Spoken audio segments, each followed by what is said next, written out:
네, 정의당의 심상정 의원이 어제 대선 출마를 선언을 했는데요. 자, 그 출마의 변 심상정 의원을 스튜디오로 직접 모셨는데 바로 들어보도록 하겠습니다. 어서 오세요. 네, 안녕하세요.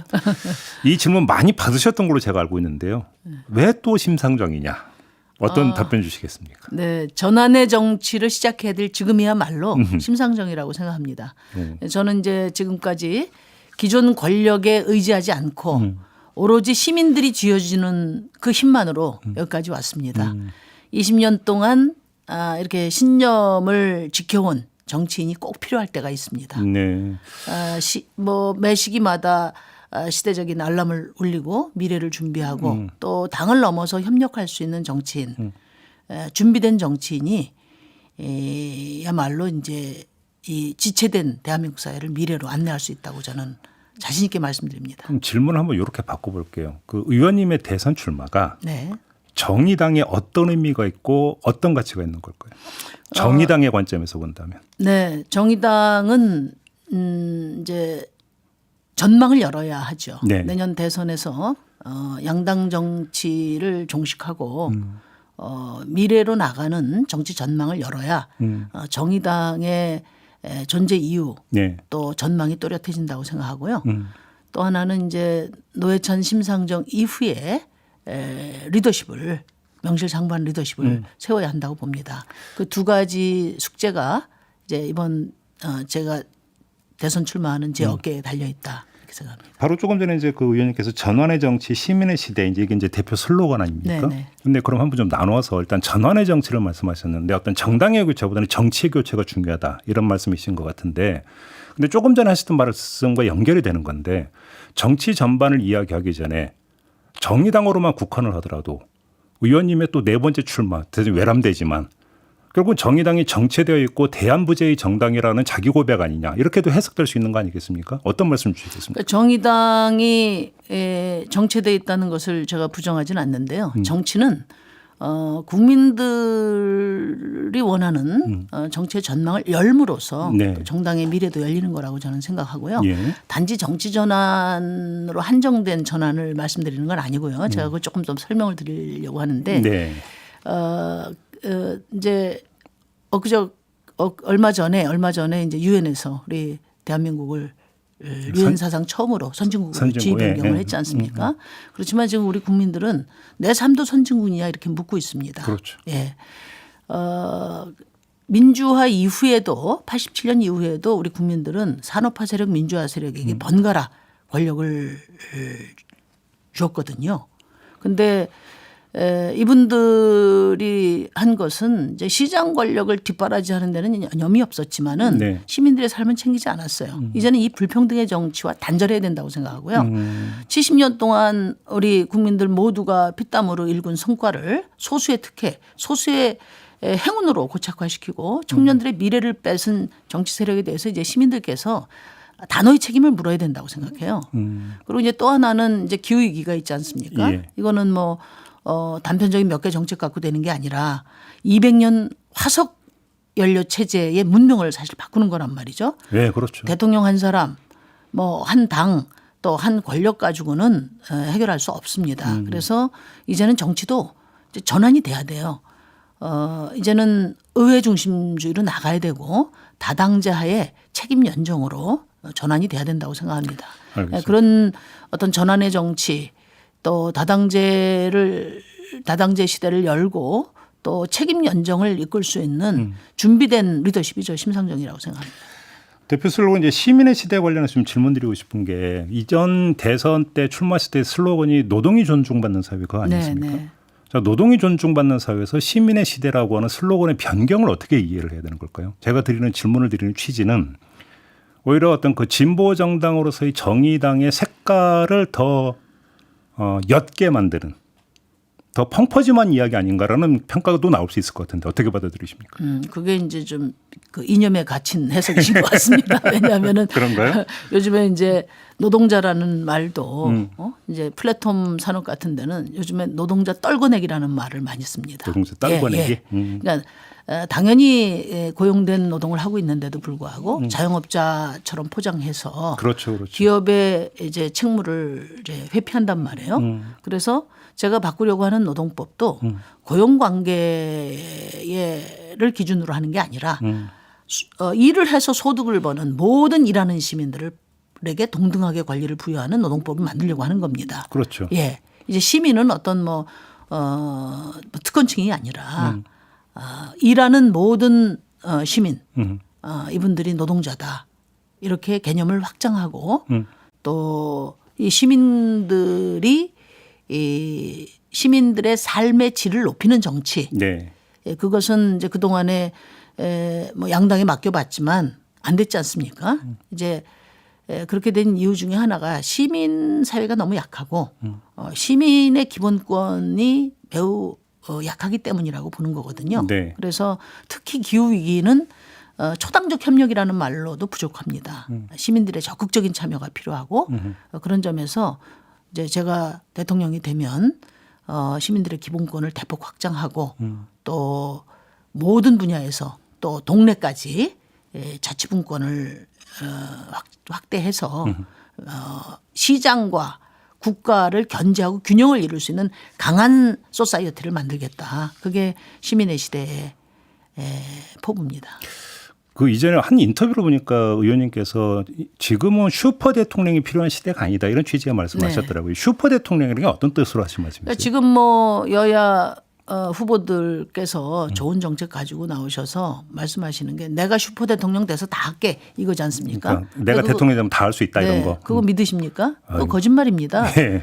지금 현재의 양당 체제 하에서의 대통령은 아무리 잘해도 자기 권력 지키는 게 마지노선인 것 같아요. 그러니까 이 양당 체제가 권력 투쟁에는 굉장히 용이한 구조인데 그 안에 국민도 미래도 없습니다. 그렇기 때문에 이제 시민의 시대를 열기 위해서는 이 승자 독식 선거 체제를 종식하는 선거가 돼야 되고 이제는 모든 시민들이 골고루 참여할 수 있는 그런 다원적인 정당 체제 그리고 정책을 중심으로 협력하고 조정하는 책임 연정의 시대를 열어야 된다.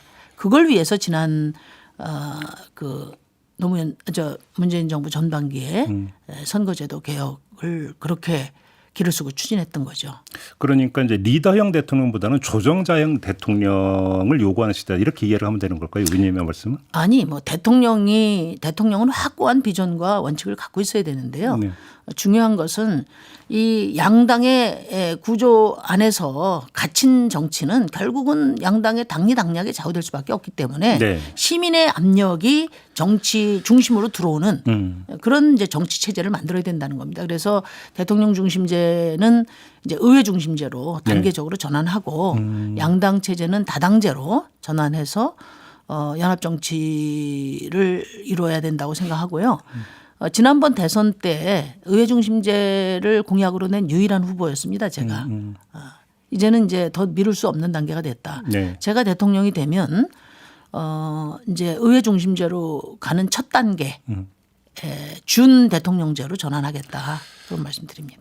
근데 지금 여야에서 이제 각각 1위를 달리고 있는 이재명 후보나 윤석열 후보 같은 경우는 예를 들어서 이제 지금 의원님이 말씀대로라면 어떤 그 개헌까지도 이제 그 연결이 되는 이야기일 수밖에 없는데 그래서 이미 부정적인 입장을 표명을 했던 걸로 제가 기억을 하는데요. 결국 그러면 어렵다고 봐야 되는 거 아닐까요? 어떻게 보십니까? 아무리 거대 정당이라 하더라도 시민들 위에 군림할 수는 없죠. 이번 이제 대선 캠페인 때 시민들의 뜻이 또렷이 드러날 거라고 봅니다. 네. 요즘에 뭐 여러 방송에서 양당의 초박빙 선거다 이렇게 이야기하는데 그 예상은 빗나갈 겁니다. 만약에 점에서? 양당의 초박빙 선거가 되면 지금 양당 정치에 실망한 시민들 투표장에 안 나갈 겁니다.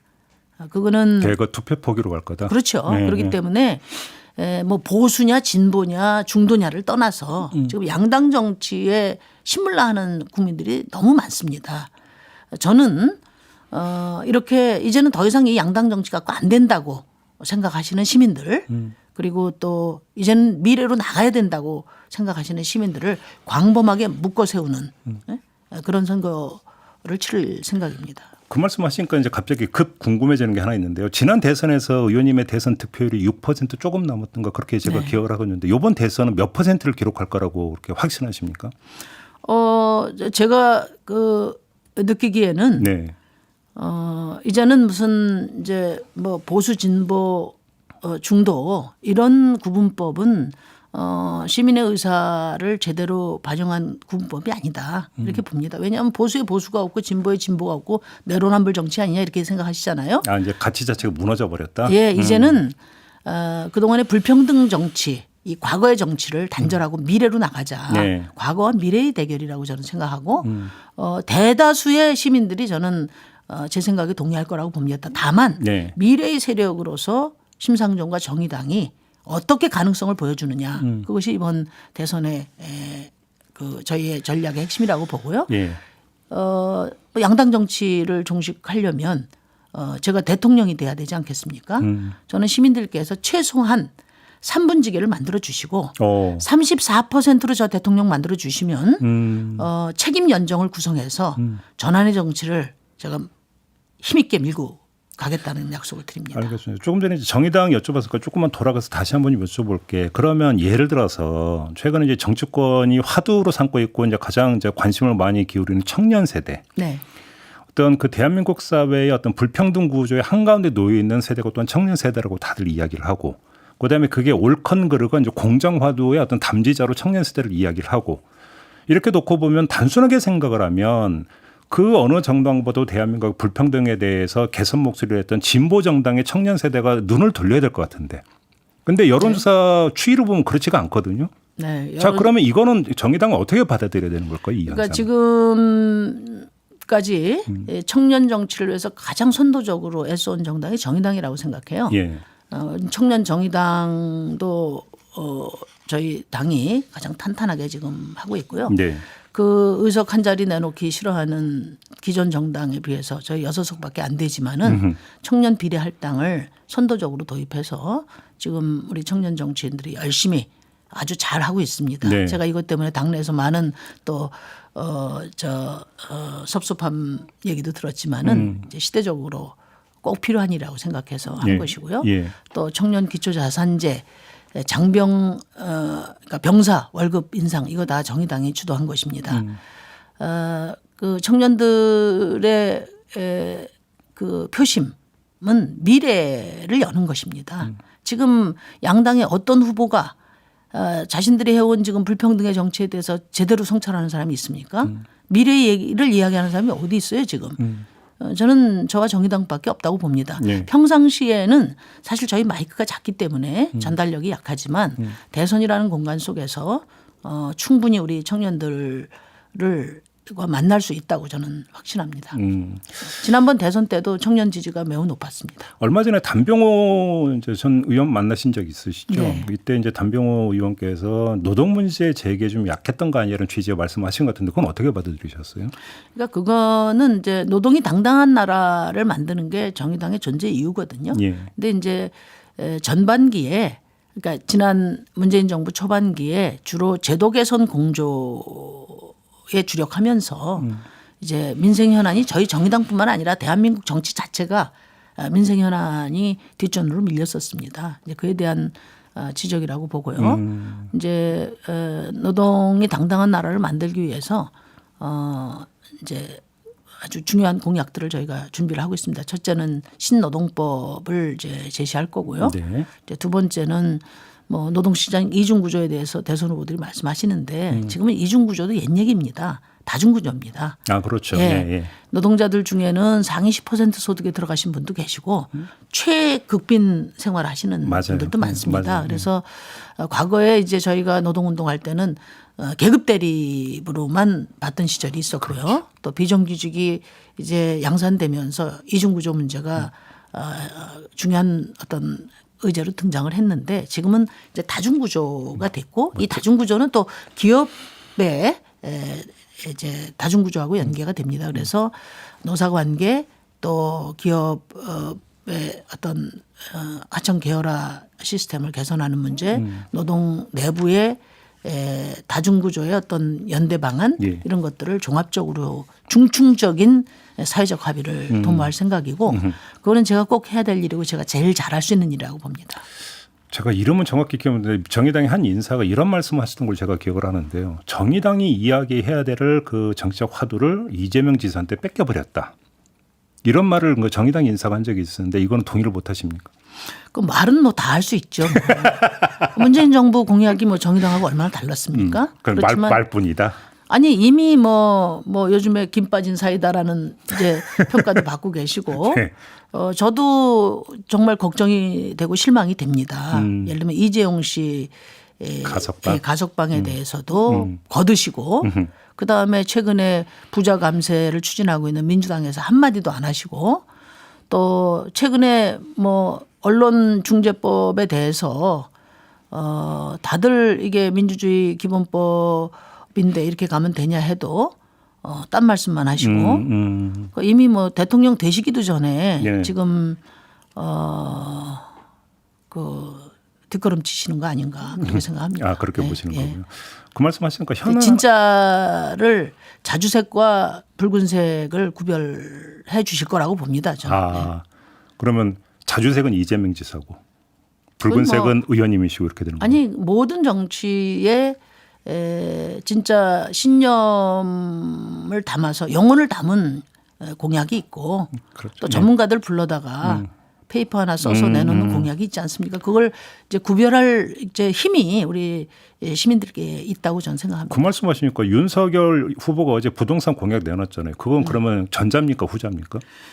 지금 대부분의 특히 국민의힘 쪽에 후보들이 내놓는 부동산 정책은 이제 부동산 기득권을 위한 정책이고 그 대량 공급은 투기의 불쏘시개를 만드는 정책이라고 저는 보고요. 예. 특히 청년들한테 원가에 주택을 공급하겠다고 했는데 지금 청년들이 원가에 공급하면 살 수 있습니까? 그러니까요. 저는 그거 묻고 싶고요. 예. 또 최재형 씨 같은 분도 뭐 노동개혁 이야기하면서 최저임금을 범죄라고 하고 네. 또 윤석열 씨는 120시간 이야기했는데 네. 이렇게 노동개혁과 계약도 구별할 줄 모르는 예. 후보들에게 대한민국의 미래를 맡겨서는 절대 안 된다는 게 저의 생각입니다. 짧게 한 말씀만 더 여쭙고 마무리할게요. 윤희숙 의원의 의원직 사퇴 카드는 어떻게 평가하세요? 지금 이제 부동산 투기의 내로남불이죠. 그러니까 책임을 질려도 책임을 못 지게 그 특권 카르텔을 형성하고 있는 게 지금 대한민국 국회거든요. 그래서 이거는 실제로 책임을 질 수 있도록 빨리 국회가 국민의힘부터 결의를 해서 네. 여당까지 총체적인 결의가 이루어져야 되고요. 사실상 처리해야 된다고 보시는 겁니까? 윤희숙 의원뿐만 아니라 예. 부동산 투기에 연루된 그런 의원들은 저는 의원직을 유지할 자격이 없다고 생각하고요. 예.